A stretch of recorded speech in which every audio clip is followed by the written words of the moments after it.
Hello everyone, it's Tina Hay here, online marketing strategist and entrepreneur. I am coming to you live today and I am at the Marriott Hotel in Surfers Paradise, which is absolutely stunning. I'm just going to quickly show you what I can see. Actually, let's go for a walk. I'll just quickly show you. Oh, so yeah, it's so beautiful, like it's such a nice setting here, and I like coming here to work sometimes because I actually get really inspired when I come here. Just being outside and being being in the fresh air and next to the water, and yeah, so it doing this helps my creativity flow, it helps me get motivated, it helps with my inspiration, and so I find that it really does benefit me to just take some time out and do this kind of stuff. I've still been working, I've still been getting back to clients, and something I wanted to talk about today is about following up with people. So I spoke to, I actually caught up with a friend, business colleague yesterday, and one of the things she said was, and she's not the only one because this comes up quite a lot, but one of the things that she said was she doesn't want to hassle people, so she will send a proposal and then not follow up. Because she kind of assumes that they don't want to work with her, and I've heard that from so many women. And I get it, I really do. I used to be like that. I'd send a proposal and then kind of go and cower in the corner and hide. But actually, there is that saying, the fortune is in the follow-up. I don't know who coined that phrase, but whoever did was onto something, because really and truly, the fortune is in the follow-up, and I cannot tell you how much work I get each week, each month, each day, just from following up with clients. It's very easy to get distracted as a business owner. I know that, not even just as a business owner, but, I know that, we're looking at, getting some work done in our home. And so we put some, asked for some quotes, and then we've got busy. But no one's actually followed up to say, do you still want the work done? And the truth is, we do want the work done, and we've got the money sitting there waiting, but no one's followed up with us. And the same goes in business. People get caught up. If your business is, B2B or even business to consumer, people get caught up with their own stuff. So don't be scared to flip people an email or pick up the phone if you can. Send them a Skype message, however you have communicated with that person. If you're someone that gets on the phone and speaks to people, then great, do that.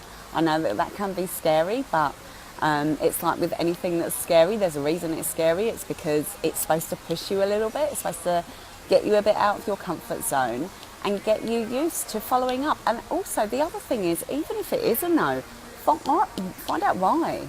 What is it? What is it that, was it the proposal? Was it the services you're offering are not in line with what they need? Was it the price?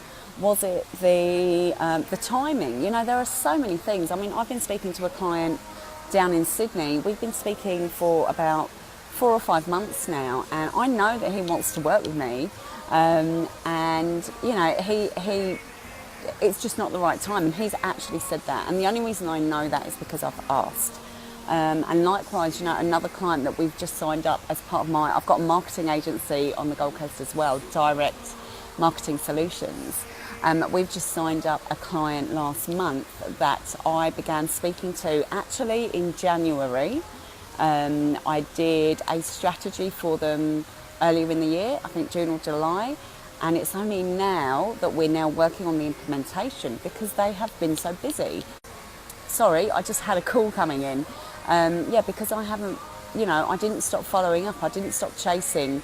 And when I say following up and chasing, I don't mean hassling people. That's not what we're talking about here.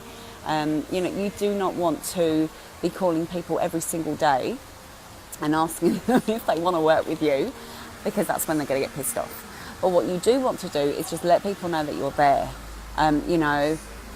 You use the approach that comes naturally to you. I am not a hardcore salesperson. I know some people that are, and that works really well for them. But for me, that approach doesn't work. I've tried it, and it's not me. It's not in line with who I am. It's not in line with, my values. I don't believe in pushing people into doing things they don't want to do. It's just not what I believe. So, I use a different approach, and sometimes perhaps, if I use a stronger approach, perhaps I may win other clients, but I truly believe that the approach you use will then govern the types of clients that come on board. So it's all relative. And so again, if you don't want to get onto the phone, then by all means send an email. Send an email, and until that person actually says, no, I do not want to work with you, I wouldn't be giving up. So if you want to find out more, then please, let's just book in for a chat. No pitch. You can just PM me or send me an email. I'll put the details in the post above or wherever this is. So what we can do is we can go through, what you've got outstanding and what you can do. And I am more than happy to help you, bring more money into your business this week. Let's get it happening. So jump on a call with me, and I look forward to speaking. So have a beautiful day, people. I am going to head off and do some meetings. I can't see if anyone's live, so if you are, then hello, and if you're catching the replay, then I hope that some of this lesson has helped you today. Okay, have a great week, guys. Bye.